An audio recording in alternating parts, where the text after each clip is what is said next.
I'm a co-author of the lodging study each year. I work with Professor Mehmet Erdem from the University of Nevada, Las Vegas.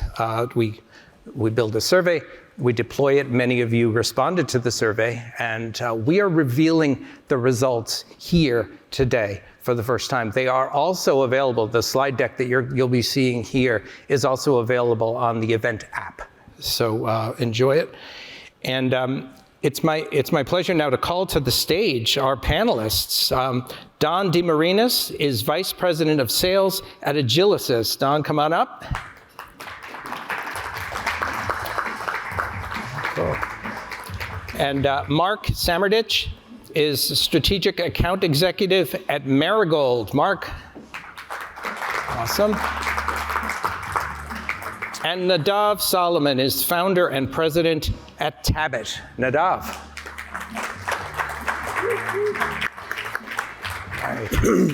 All right. Well, I'm so psyched to have these amazing thought leaders up here to discuss the data. Before we dive into the data, I want to give you gentlemen a minute to introduce yourself to the HTF audience. Tell them who you are and what you do. Don, let's start with you. So I'm Don DeMarinis, as Robert said. I look after sales for Agilysys. As I talked about in the opening ceremony, we're a company that we offer a full suite of hospitality solutions across, to operate comprehensively across the property. I've been in hospitality my whole life since I was 14 years old, working in restaurants. I've owned restaurants. I've run hotels. Ultimately, I got into the technology business with Micros in 1995.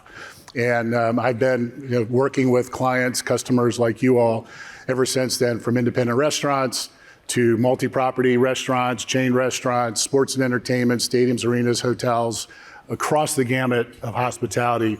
I've interacted with people virtually around North America and throughout Europe, and I'm excited to be a part of the panel today. Okay. Thank you, Don. Mark from Marigold. Hi, so I'm Mark Samardich with Marigold. I'm an account executive for Marigold, and you guys, we're going through a rebranding. So Marigold is a kind of a new name for us. It takes on a kind of a whole new aspect of the way we're looking at our market, our customers, and your customers. So you might have known us prior as Cheetah Digital, Selligent, Sail-Through, some of the technologies that we have that is pervasive in the marketplace today. We focus on customer relationships, helping marketing develop those relationships with their customers, both from a communication standpoint, messaging, email, SMS, in-app, any touch point, any customer interaction, helping that from a digital standpoint. In the back end, we have a very rich set of technology which allows folks to empower loyalty, to drive from that point of the unknown to the point of developing a relationship and understanding more about the customer, driving towards loyalty, which we call super fans. So relationship marketing is kind of our core, and that's what we present across our broad base of clients in a multitude of industries. Okay. Thank you, Mark. Nadav from Tabit. Pleasure meeting you all. Nadav Solomon, president and founder of Tabit Technologies. Tabit is a mobile cloud platform for mainly for full service restaurants and hotels. We're a global company. We do Middle East, Australia, Europe, the US market, of course. Actually headquartered down here in Aventura, Florida, which is pretty close. What we offered restaurants and operators is a platform comprised of 17 different products serving the various stakeholders in the restaurant. Think about it like a command and control solution where we focus a lot on efficiencies, we focus a lot on upsells, and actually tidying up the whole customer journey throughout the flow of a restaurant. We help restaurants to increase their sales by about 20%. They lower the mistakes and typo errors by 80%. And we're all data-driven company. Thank you. Pleasure being here. Okay. Thank you all very much.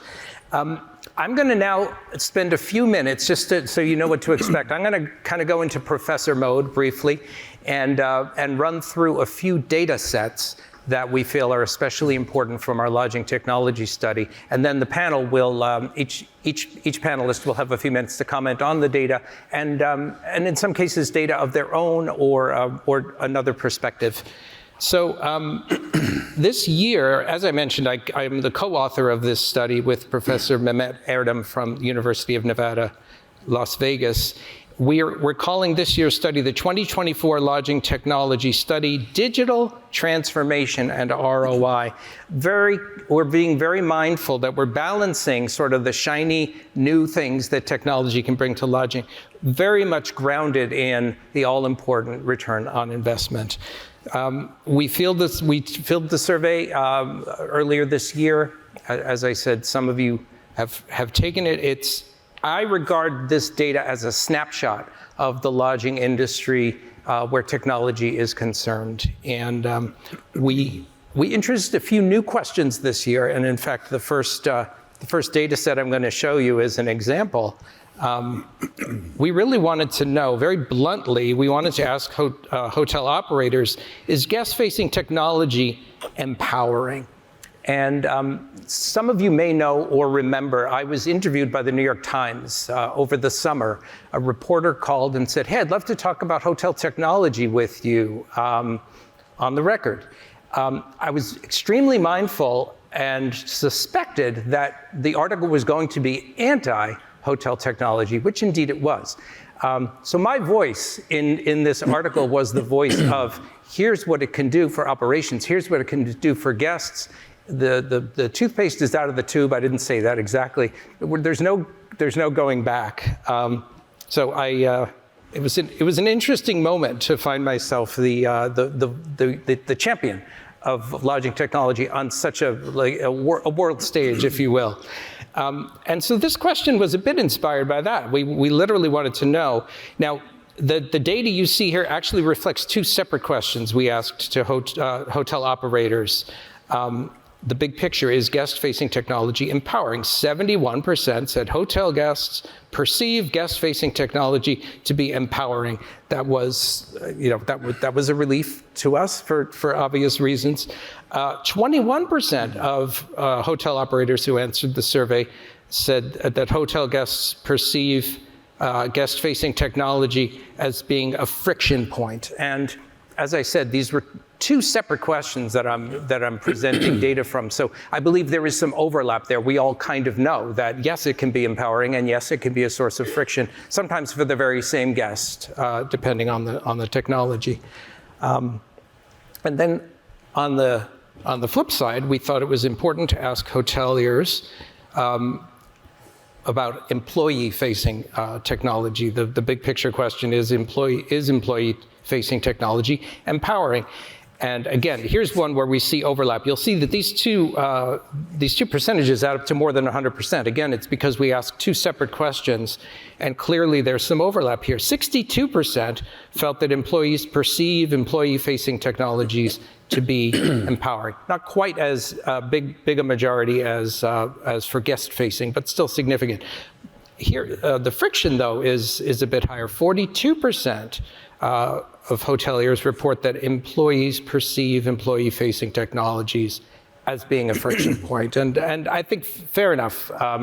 There are certain aspects where it's empowering, and certain aspects where it's like, geez, I got to learn another platform. So I think it's important for you guys to know, and as I said, when we pivot to commentary, some of our panelists will have some thoughts about it. We always want to take a snapshot of the budget outlook, and this year is no different. More than 4.2% of overall revenue went to IT budgets in 2023. When I stood on the stage for our lodging technology conference roughly a year ago, that number was almost identical, slightly up this year, but roughly around that 4% mark. The distribution, the allocation of IT resources has remained, I'm going to say, a little frustratingly the same for the several years that I've been involved in this study. 63% of IT budgets are going to maintaining existing systems. So fair enough, we know the reason for that. 30% to new implementations, and only 7% to R&D. We sometimes see those two numbers. The roughly 60% has stayed fairly constant for me. Some years there's a little bit more for R&D, but roughly the same. And this is significant. Every survey respondent this year reported that their technology budgets will increase in 2024. Every respondent. I took that as a good sign, with, of course, some caveats that you all are probably aware of and we will discuss. One more set of data before we hear from our panelists. We asked hoteliers to identify the top lodging technology initiatives. The percentages you see here indicate hoteliers who responded that these were very or extremely important. Top, and this is no surprise given the content that we enjoyed yesterday, 80% responded that driving guest loyalty is a top priority. 76% reported that increasing employee productivity is a top initiative. 76% also said enhancing data security. We had a lively discussion about data security in our Content Council breakfast this morning. So you'll be hearing more about that. 72% improving analytics. 68% improving physical safety of guests and staff. 56% reducing cost of managing technology. 48% enabling omni-channel reservations such as mobile, web, desktop, app, et cetera. I know our panelists have some thoughts on that. And 40% enhancing guest room technology. So I'm a little disappointed to see guest room kind of low on the list, but I cannot argue with the top priorities there. So we're going to pause the slides. We will come back to a few more data sets, but I'm now going to call on each of our panelists to speak about some of the data that I just shared, and also some thoughts they have about these issues. So Don from Agilysys, let's start with you. We'd love to hear your thoughts. Yeah. So when you sign up to do these panels, you don't always know necessarily what the content is going to be. I think we learned about 4 weeks ago, and I was particularly comfortable participating because at Agilysys, we handle a lot of these technologies, really everything outside of guest room. That's really not an area of the business where we play. But we have mobile solutions for food and beverage, for mobile check-in. We have kiosk for food and beverage, for mobile check-in, booking engine, member portal. We're developing an online resort app. So we do a lot of guest-facing technology, and obviously we build employee-facing technology. And I think what this study is a lot about, maybe there's a nuance to it, is the value of modern tech, the value of investing in more modern platforms, and the quality of those. If you think about your best front desk employee, it's got a good personality, knows how to talk to customers, knows how to manage tough situations, and you put a crappy piece of technology between them and the guest, it's a terrible experience for them. That's an enormous friction point. And you take a really good, high potential, high value employee, and you put them in a position where they feel like they fail 100 times a day. That's tough. So that's, I think, where employees push back sometimes on technology that's not intuitive, it's not easy to use, and so forth. But I think this is a lot about the value of making that investment to go to modern tech. I've been working around guest-facing technology since the mid-2000s when we were trying to create kiosks out of point-of-sale terminals, basically tweak the UI so that a guest could use it. We tried to figure that out on our own. And I've seen a lot of ways in which that works and doesn't work. And one of the things that's interesting to me is when people come to us and they want to do mobile check-in, for example, generally they're thinking about how do I reduce labor, dependence on front desk employees perhaps, how do I create efficiencies, and how do I add to guest service. But what they don't think about often is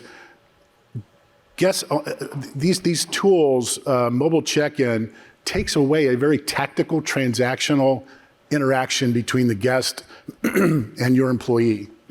And Claudia was talking yesterday in her presentation about data with Margaritaville about, a couple standing at the front desk talking to that employee about what a great time they had at the property and all the things that they did and how much too much they had to drink on Saturday night and all of that. And she doesn't want to disturb that, and none of us do. But there might be 7 people in line waiting to check in or check out that can't do that because this person is interacting with a customer. If you've got mobile for that person or somebody that's in line that they can check out or they can check in, you could take away that tactical transactional interaction from your employee and free your people up to do other things. Free them up to have those kinds of conversations with guests that really drive retention and loyalty and so forth. So I think there's a big, maybe it's a hidden benefit of transferring some of this to your guests. And I think it's the new luxury post-COVID, honestly. I think it's about choice. I can afford to go stay at Four Seasons and I can afford to go stay at a Courtyard. I make choices based on what I'm doing, where I'm going, and why I'm traveling. If I choose to use a mobile device at Four Seasons to check in, that's my choice because I feel like this is great. This is convenience. It's when you get into trouble is when you give your customer the sense that you are now putting a task on them that you used to provide to them because you don't want to spend the money, you're trying to make money, et cetera. You've got to give them choices. You've got to give them an outlet to go to something that's more traditional if they don't want to use the technology. I think that's super important. And I'm probably running long. I thought 4 minutes was going to be too much time, and I can't get it all in 4 minutes. The other thing I want to talk about real quick is ROI. I've been selling since '95. I've never had ROI much as part of my presentations. Most of the time, you guys on the vendor side or on the customer side, rather, I tell you my ROI numbers and you divide that by 2, and then somebody else would divide that by 2, and they were meaningless anyway.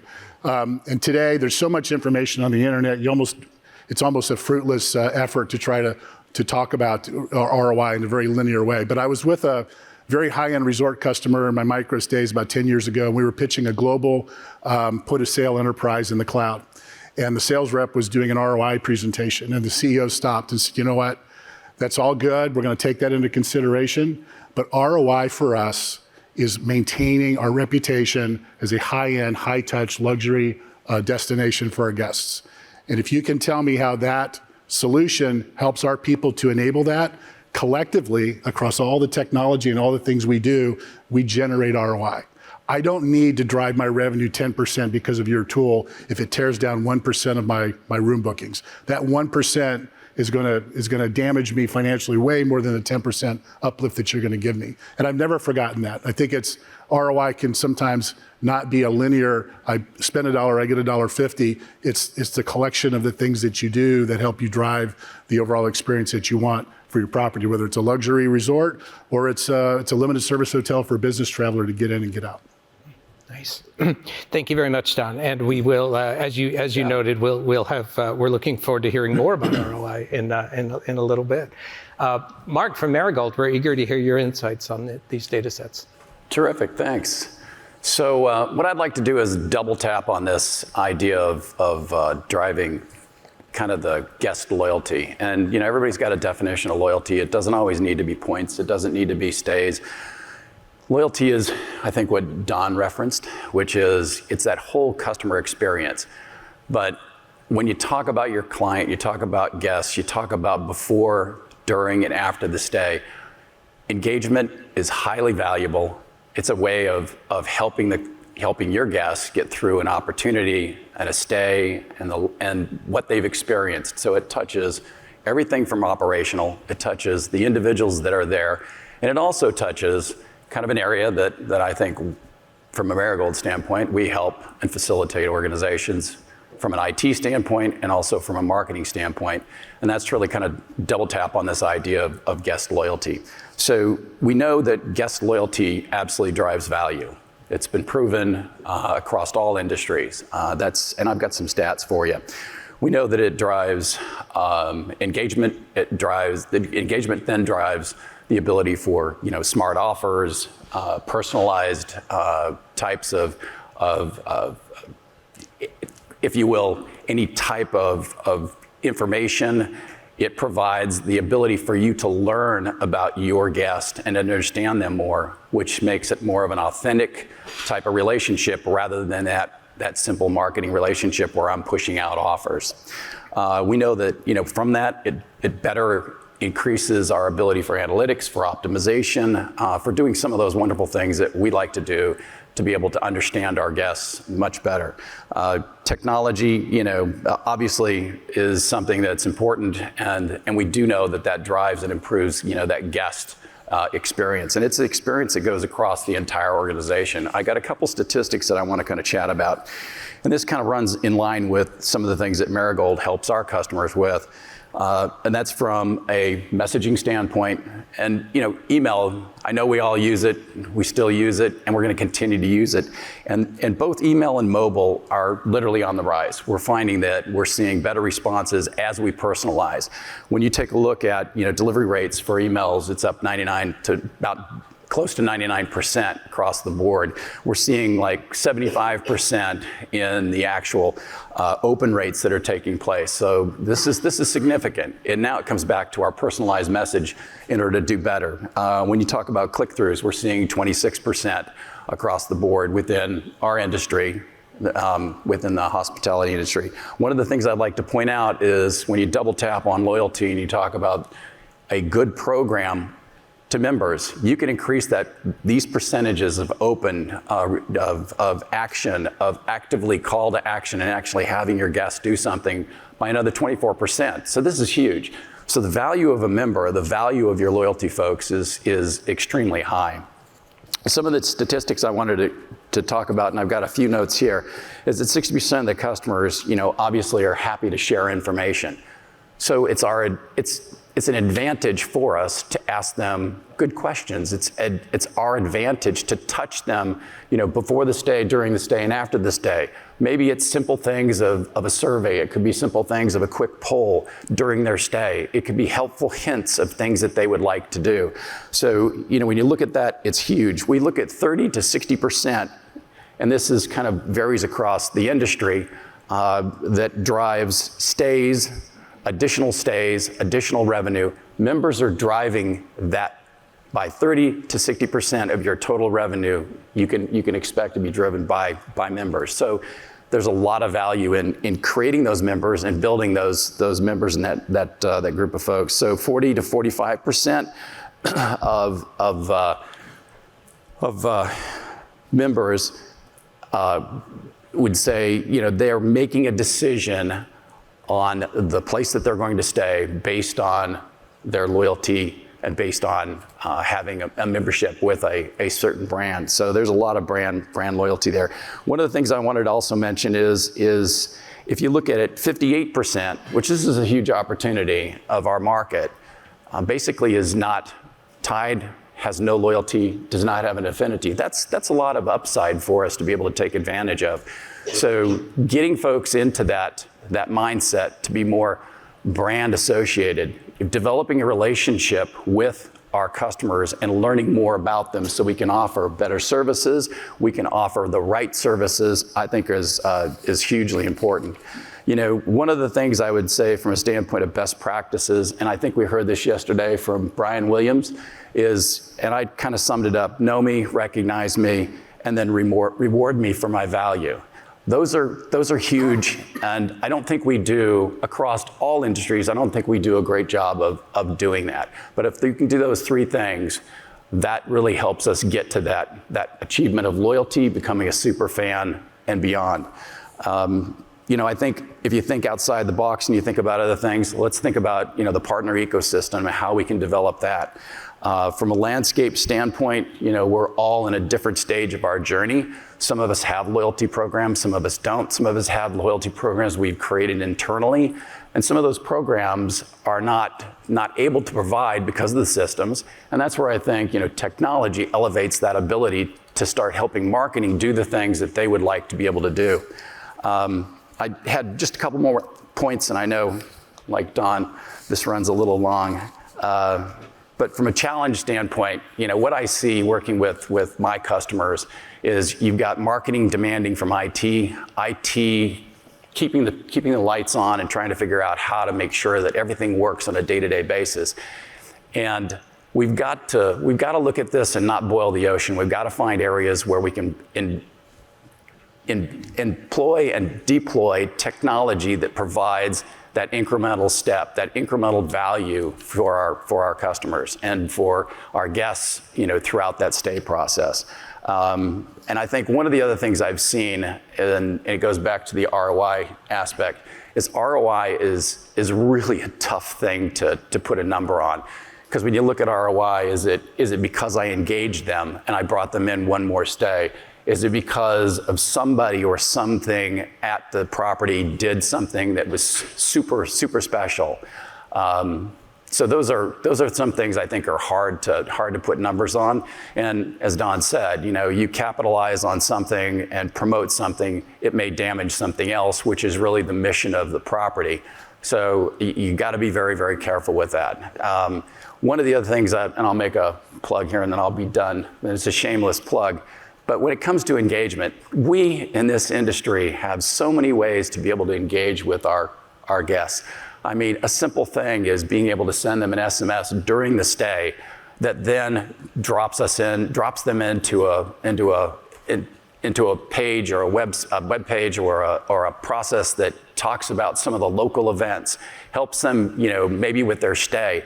That improves their overall experience. I know for me personally, when I stay at a hotel great, people great, but if I have challenges within my stay outside the hotel, whether it's traffic, whether it's getting to something that's local that I missed or didn't know about, those are things that kind of go, didn't have as great a time. So it's that whole experience that our guests do, both in the hotel, outside the hotel, and sharing with that local community. And so thinking about that and your partners and your area that you would bring into the fold for loyalty can be very valuable. So Cool. I'll Thank you, Mark. We are enjoying your insights. I wanted to reassure all of you because you all were a little self-conscious about timing. We have time and we're enjoying your insights. Nadav, same goes for you. Nadav from Tabit, we're eager to hear your insights on this data. I'll be quick. So, look, when we look at hotels, and we actually got the opportunity to compare hotel experience to restaurant experience. In a restaurant, you get in and out, 90 minutes, you're done. In hotel, the operators got 2-3 days to actually accommodate the guest and create this enormous experience they wanna generate. Now, when you compare these two, and I'd like to tap to your point, Mark, about the loyalty and the human interaction, right? How do you create a good experience? And that would be mostly by human interaction. And we can see that in the previous notes, as you measure, I think on the first slide, most of people see technology as, I would say, enhancement for the hotel experience, and less people towards the years see that as a friction point, which is great for all of us, right? At the end of the day, we want to focus and put technology at these areas that will create more efficiencies, but will not disturb the human interaction. And how do we create human interaction? So most of the hotel employees and guests are slowly getting into the Gen X, Gen Z, right? So they like to use technology in their own way. And most of technologies these days, on the other end, and we can see that by the number of, I think, slide number 3, are legacy solutions.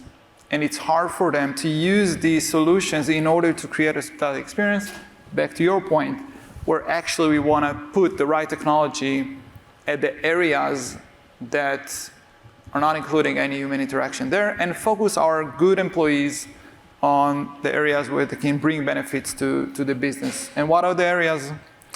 So we call all of this process consumerization of enterprise software, right? Because our employees may work now the shift, but tomorrow, the day after, they're actually guests in other hotels. And one of the points is that when we're looking at a 3-day stay, when I travel now to Boise, Idaho, we got an office there. I don't know Boise, Idaho very well. When I go to the concierge or the reception, I trust them. That's gonna be my home for the next 3-5 days. I know nothing about the city. back to your point, it's one of the perks of being the third one in the row, where I can combine these insights, right? So when I go there, I will trust them with everything, meaning I need to talk to a person. Yeah, I can do that through technology. We're going to have all data, real time, whether in a great loyalty system like Marigold has. But at the end of the day, I want to talk to people. How can we make these people available for the guest to accommodate their needs, right? This is my safe home, my safe place for the next 3 days. I know nothing about deliveries, for example. And with that, we're trying, at least with Tabit, what we're trying to do is to create an evolution. You can't do a revolution in hotels, it takes time. An evolution with technologies, both by connecting to the right ERP, PMS solutions, but eventually to enable the end user, whether it's an employee or a guest, to talk to each other without creating the friction we're talking about on the first slide. Well, thank you all very much. I'm going to present a bit more data, and we'll continue our conversation. We're going to return to our slides now. We asked hotel operators to identify their top challenges, top technology challenges. The percentages here indicate moderate or major impact on their operation. 69% of hotel operators identified difficulty integrating with legacy systems. This is the reigning champion for the several years that I've been doing this study. It is always the top challenge. We dream of a day when it will not be. 54% lack of skilled technology expertise internally. We heard a bit of this yesterday in some of the case studies where hoteliers shared challenges and success stories that there was either resistance or a literal lack of training internally. And then 43% inability to derive ROI for technology rollouts, which brings us very smoothly to our last data set that I want to set up briefly and then hear from our panelists. We're very interested in technology's return on investment. We do recognize it probably never was a Boolean equation, and certainly maybe more than ever, we wanted to gauge, and you can see here, very bluntly, only 32% said it's easy to measure ROI for technology. 61% said traditional use of ROI for technology investments may indicate a zero return to the points that we were just speaking to. And then 78% said, I am willing to consider the use of alternative metrics to traditional ROI. So I'm very fond of this. This is a relatively new data set. We introduced the questions, I believe, last year, and very intrigued by these answers. So I'd love to hear our panelists' reactions to the challenges and the concept of ROI. Well, I think we'll go in the same order. Don, from Agilysys, we'll start with you. Can you go back a slide, or is that not possible? Yeah, it is possible. Yeah, so this is an area that's forward one that we focus on a lot, and not to make this an Agilysys pitch, but it's obviously part of the conversation. Our strategy is an end-to-end ecosystem. Doesn't mean our customers have to buy all of our products or all of their products from us. We think there's value in that. But as we're out there talking to customers every day, I know we win probably 30%, 20 to 30% of our business, anecdotal, simply because our customers, our prospects, can reduce their technology footprint down to fewer vendors. Much easier for them to support. Moving to the cloud, obviously, is probably more expensive long term, but there's a lot of benefits to that. You all already know all of that. But this is an important challenge, I think, for operators today, because the ecosystem in a hotel is very complex. There's a lot going on, and it continues to grow and evolve year after year after year. So we've taken on this end-to-end strategy, this single vendor solution potentially. We're doing a lot with managed services now. That seems to be very interesting for a lot of people to take on or farm out, if you will, maintaining these systems to third parties. And the ROI, I talked about it a bit, a bit earlier. I think it is challenging in some ways, and others it's not. I remember my days when I was working for a startup. All we did was mobile, and we were rolling out a kiosk to Burger Kings in airports. And Burger King literally called HMS Host, was a customer, and said, you gotta change this kiosk because customers are putting like 4X cheese and triple bacon on these sandwiches, and they're disgusting. We don't want people eating these sandwiches like this. You got to take this down a notch. And it was amazing to me to kind of understand that when people are not judged, right, when they're interacting with somebody at the counter, they do different things, they behave differently. But the uplift on mobile F&B, you probably know this better than me, it depends on who you talk to, 20, 30%, in revenue uplift when you allow people to order on their own. It's very empowering, it absolutely is. I think that this is a day and age when people absolutely want to curate and manage their own experience as much as they can. And again, when they don't, you got to make sure you give them an outlet to go do something more traditional. And I think you'll benefit from that. Mark from Marigold, your thoughts on industry challenges and this redefinition of ROI? In my experience with, this really, in our world, which we really play heavily in kind of that marketing space and the communication and kind of engagement with guests. This is a big challenge. And I spend time with organizations, and I find that a lot of times I'll just use the word again, boiling the ocean. They kind of look at this and say, oh my God, we got these legacy systems, we have to do all this in the back end. I'd like to think that there are areas and ways that we can utilize technology in an incremental fashion in order to get that additional value that maybe in our world marketing's looking at. Maybe in other areas, they're speeding up efficiencies with internal systems. Maybe they're improving, the guest experience from a standpoint of how they're interacting with the services at the hotel. So from our standpoint, this is a big issue. And I think you've got, from our world, marketing folks that are asking for things. You've got guests that are asking for interactions, and you've got IT that has to bring this together. And a lot of times they look at the massive system rather than looking at where can we have a start? Where can we get that initial foothold? And then how can we then look at either replacing over time or changing things in order to accommodate greater capabilities? So yes, this is an issue. Also, I see the side of expertise. And again, from a marketing standpoint, we find marketing folks that are very creative wanting to do things, but they need to become much more technology hat driven. And our folks in technology need to become a little bit more marketing hat driven. And I think the marriage of that, just by conversation, by working together, I think helps develop that ability to get what I would call incrementality. And that's where you start to get to this area of saying, okay, we can actually drive change. We can actually drive a positive change. And back to the last slide that was just preceding this, and you talk about, the change in how we manage and look at ROI. Boy, that is a landscape that I see every day across all industries. It's completely changing. Because of technology, it's because our users are demanding more. When they utilize a cell phone to do magnificent things, talk halfway around the world in seconds. My kids don't get that, but you're bouncing off a satellite, you're going everywhere, and they go, oh, why didn't it connect in 10 seconds?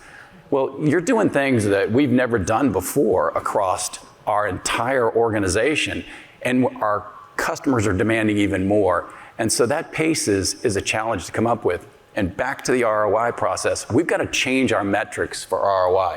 So it doesn't matter that piece of software really turns $1.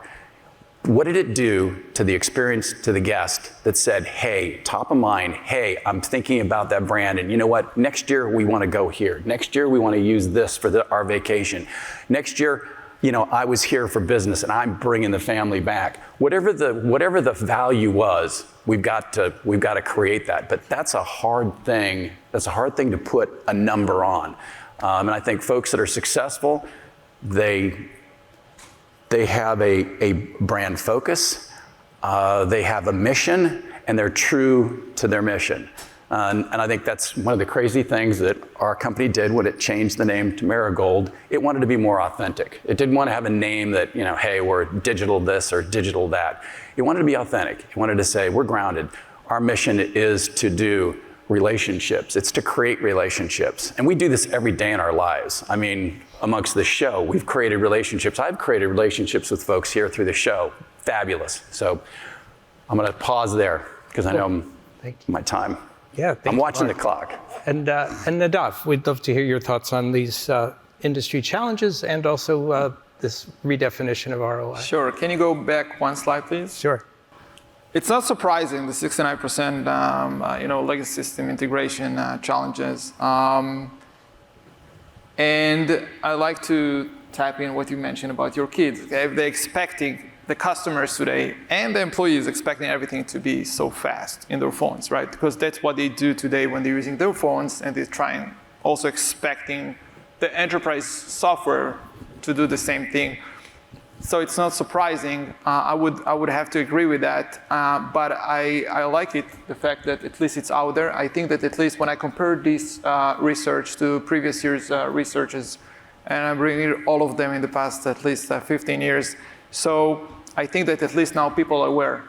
People now aware, hoteliers aware to the fact that they've been held back the current legacy solutions and they want to change them. Lack of skill, technology, expertise internally. With this one, I mean, again, that's a survey, but at the end of the day, I think it's our responsibility as tech companies to eliminate this 54%, because we cannot change the people working in hotels. It's a specific type of people, a very unique, I got so many friends in this business, and I love them all, and they always like to be on the human interaction part, right? They always like to talk to people, they always like to create this experience. Yes, they're not techies. It's not their responsibility to be techies.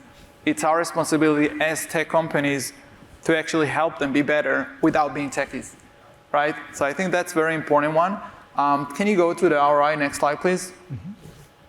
I think that most of people now understand that at the end of the day, they want to see results. Back to the legacy solutions.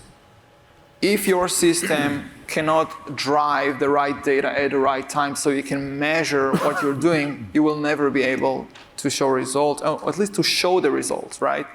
So back in the days, still most of hotels still run the same way today.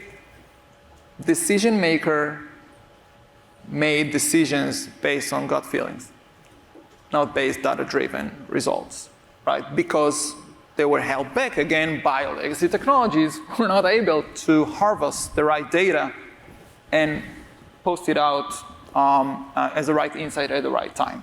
And I think today with people moving to the cloud, whether in loyalty, whether in a great ERP, PMS solutions, everything going to the cloud, everything is real-time, integrations get tighter. So we are all, as technology folks, are able to show, to help them to measure the right ROI. I want to thank these incredible presenting sponsors for their thought leadership on our latest set of data. Our panelists have been Don DeMarinis, Vice President of Sales at Agilysys, Mark Samardich, Strategic Account Executive at Marigold, and Nadav Solomon, Founder and President of Tabit. As these gentlemen leave the stage, please thank them for their insights. Thanks very much.